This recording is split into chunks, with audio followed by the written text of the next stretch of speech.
Okay, Nelson Ford at the Gunsmith, and my son has handed me a bunch of questions. I'm going to do what I can. I haven't read any of them, but we'll just take them as they come. I like the shorter ones better because I can read it and get right to it. Okay, buckshot. I have a J-frame circa 1996. The bolt locks just as the hammer reaches full cock. Hammerless gun, 640, DA only. Happens when the cylinder is rotated very slowly. Do I need a new hand? If it locks up, you're good. Let's not make work. You know, if you've got a good gunsmith locally and you want to fit a new hand, that's fine. I never fit new hands. I heat them and I bend them. And I find you just have to tap them. I put them in my vise, you know, grip the bottom of them. The pins are there. You got to grip the bottom of them. Use the number 1 tip on your oxyacetylene.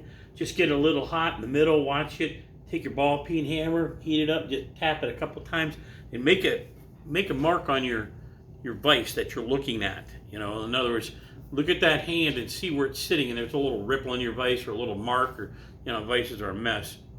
And as you heat it up and you tap it, you can see that it's moved a little, just a little bit at a time. Don't be like me where you have to pound it back the other way. So I would leave it alone if it's good. Do you think that S&W quality control is better or worse than it used to be? I worked on a guns warranty station, 80s and 90s, fixing many guns. The same complaints I hear today. I've been out of the loop. Gave up gunsmithing in the late 90s. Good idea. More profitable career. Yes. Anything. Janitor. Gunsmithing is labor of love. They don't get paid what they're worth. Exactly.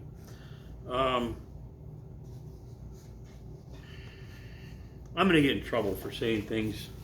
I always do. We may have had a different dedication of people in the late 1800s, early 1900s. Gosh, if you look at those pre-war guns, the way they're fit and finished, it is ridiculous. And I think it's not Smith and Wesson. You don't blame Smith and Wesson. They're just trying to run a company. Got a bunch of people in there, and the unions are good and bad. You know, they save people from getting racked, but then you have the other side of it. They're getting overpaid. This is not part of my job description, and they don't care. And so it's a combination of things, and it's a touchy subject. My only problem with the Smiths today is the firing pin's not on the hammer, and when it was, the ignition system was far more positive. And that's going to be a tough thing for them to change, but if they ever do, they can double the price of their guns. People will really want to buy them then. Here's another one. Zero quality control at S&W. Do they not inspect anything coming off the line? Take 10 revolvers, blah, blah, blah. 7 out of 10. You're probably right. You know, I did a 586 power port thing, 7-shot. People are real high on those right now. And it had 2 lugs that were bigger than the rest. And one of them was pretty big. And as you know, the hand was right, and it locked up and rotated, did everything perfectly on 5 of them. And then there was resistance and a little more resistance on the last 2. And I used a little gunslick at first. I don't like cutting on lugs unless I have to. And I like the bigger lugs on the 6-shots because if you have a slow one and all the rest are in time, you know, instead of working with the hand, you can, when your lug is this big versus the thickness of a butter knife, you can take a punch and you don't want to be near the edge. You'll go off the edge and ruin it. From the sort of the center of it, you hit a punch and then you use a round punch and you push that lug over a little bit, and all of a sudden you've got all 6 all together. And so I've got some great pictures for that. I should probably have those dropped into this video where I just staked 2 of them, and then I have a picture of the rounds, and then they either misfired or were just hit on the side, and I sped them up, and you can see on the lugs, bam, bam, where I hit, and then the hits on the center. There are 2 hits, one off and then one at the center, and that process fixed it. On the new 7 and 8 shotguns, the lugs are so thin you can't do anything with them. And so people say, oh, he's an old fart, he just likes 6 shotguns because he's stupid. No, there are pluses. There's another thing. Here's some good dope. That the hand goes up, when the hand goes up on a 7 shot, the next round over is trying to, she's in there real close, and the right side of the hand is hitting the cartridge itself. And I remember one day it was bouncing, and I had already done all the different tricks to fit the hand, and I'm watching the cylinder, and I'm pulling, and I see the round that's not top dead center, the one to the right, and when I feel that resistance, I could see that cartridge moving in the cylinder. And I just cut a slice off the right side of the hand where it's not needed, and now it came up, it did everything it needed to do without bumping that other cartridge. So the 7 shots, you gotta learn some stuff there. This thing's going on. This is on 1911. It's a very good video. I learned a lot, even at 72. I do have a question. Do you know why the Colt match pistols, the 1930s, had the upper half of one of the sear springs highly polished? One of the leaves of the sear spring, you probably mean. I always polish, there's 3. One that leans back, that works your grip safety. And sometimes, you want it to, sometimes the grip safety's loose, you bend it back, it makes it tighter so it doesn't rattle on your hip. Other times it's way back and it's making it really hard, you take a little power off it. The center one is working on the ramp of your disconnect. Yes, like this. And I always polish the face of them on a wheel, soft wheel. And so it glides nicely. I also do the disconnect a little bit.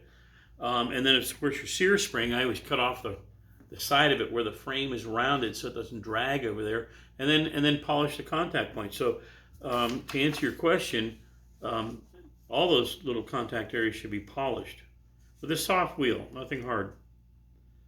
What's your opinion on throwing cylinder into position movie style? Will it damage the gun? Can't help.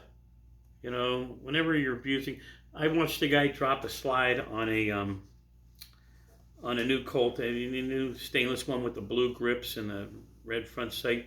And I just set up a trigger pull, 3.5 pounds for him, and he picked up the gun and he dropped the slide. And I said, well, I don't like to watch that. Do that at home, because they're their guns.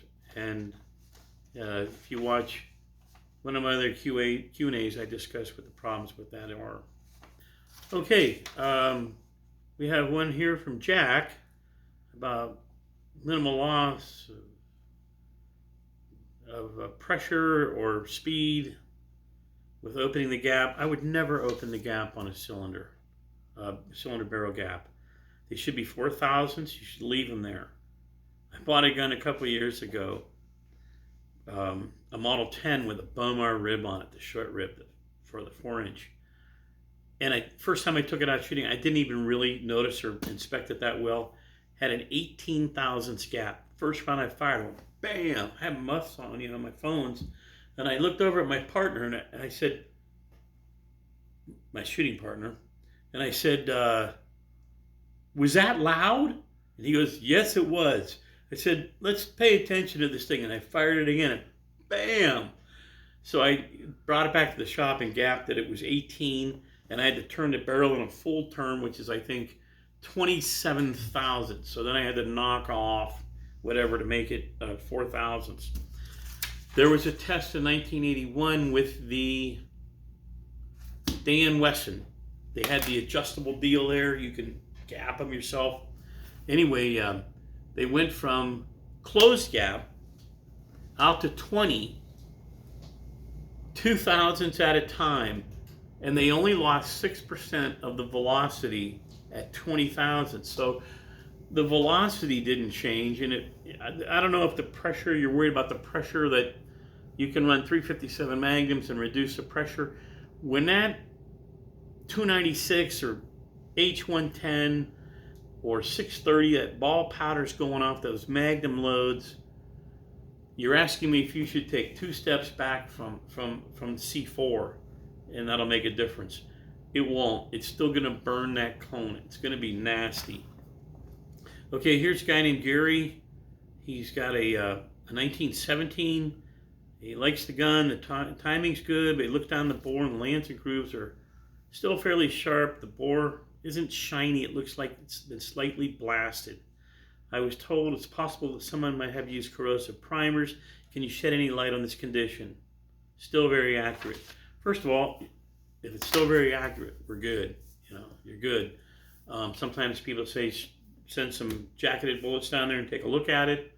There are other compounds. The easiest one being JB bore cleaner. You can run back and forth down the bore. It's a cleaner. I don't know if it'll polish it. Mother's mag wheel polish, Simichrome polish. There's a number of polishes that you can try running down there with a brush. But if it shoots well and it's accurate, you got everything you need. Picked up a model 1903. This is Mark. He is the son of Paul, old friend of mine. Great customer. Great guy. Model 1903 4-inch barrel. After a long search, someone pried the side plate off. There are marks. Trying to do trigger work. I got all stock springs, but show polishing. Yeah, you can bend the springs. You don't need to polish them. When I tighten the side plate screws, the action hangs up. What do you do to fix a sprung side plate, if anything? Oh, younger brother to Paul, not son. Mark, I run into those side plates occasionally. And sometimes you can take those bushings, lay that plate there. First thing I do is I take the plate off the gun and lay a machinist rule against it, a little 6-inch steel machinist rule, and look at it and see how straight it is. If it's real bad, I don't know if I'd put it in soft jaws and try to straighten it or not. I think the first thing I would do is I would lay that plate on my hand or on a table, and I would take a soft table, and I would take an 8-inch mill bastard or possibly a medium fine India stone, 1/2 by 1/2 by 6-inch would be perfect, and just go across those bushings. You might want to color them first. Put the plate on and work the gun and see what they're doing. Magic markers will talk to you. But I would take that stone and go across it and then look at it and see where it's cutting. And you'll be able to see. They like to bend right where the safety bar goes down the side plate because that gives it a perfect folding joint. And that happens when people pry them off and you put them back on and then they're like this. So if you can get away with doing the bushings, do them a little bit, color them, put it back in. Magic marker comes right off with cleaning fluid. So you just do that a few times and get a print. See what's going on, get a visual. And then if the cutting the bushings works, that's good. If it doesn't, bending side plates is a trick. I've done it and it works, but you got to be gentle. A nylon hammer, put it instead of soft jaws like rubber or something, and so you're not, steel to steel. So you're tapping it and watching it. After you tap it a few times, even if you don't think it moved, put that machinist rule back on it and look at it. And sometimes they'll move and you didn't think they did. And what you want to do is get that straight again, put it back in there. Try it. Let me know what happens. So I've been asked why pre-1981 pennies, and they're real copper. If you take a new penny to a grinder and then look at it, it's silver on the inside with little copper wash on the outside, and it doesn't give you that softness and protect your threaded parts and all your different parts. The copper likes to give, and it also gives you, you use like frame savers when you take a barrel off a Smith K-frame or N-frame. You have these plates that you put on there, aluminum plates, and they'll form sort of to what your frame is and keep it where it belongs. The pennies do the same thing. The pre-1981 pennies are real copper, so they're soft and they'll mold to the little part that you close up in your vise. And be careful, you'll crush some stuff. But the pennies give you an edge and they hold your parts in place. And so that when you go to work on them and they're held in there, it'll have a better form. It'll hold on to it. Pre-1981 pennies, they're all going to disappear now. But I have coffee cans full of them. Anyway, we're we're going to get some more questions and answers. So thanks for watching, and I enjoy doing this. Keep sending me questions. Bye now.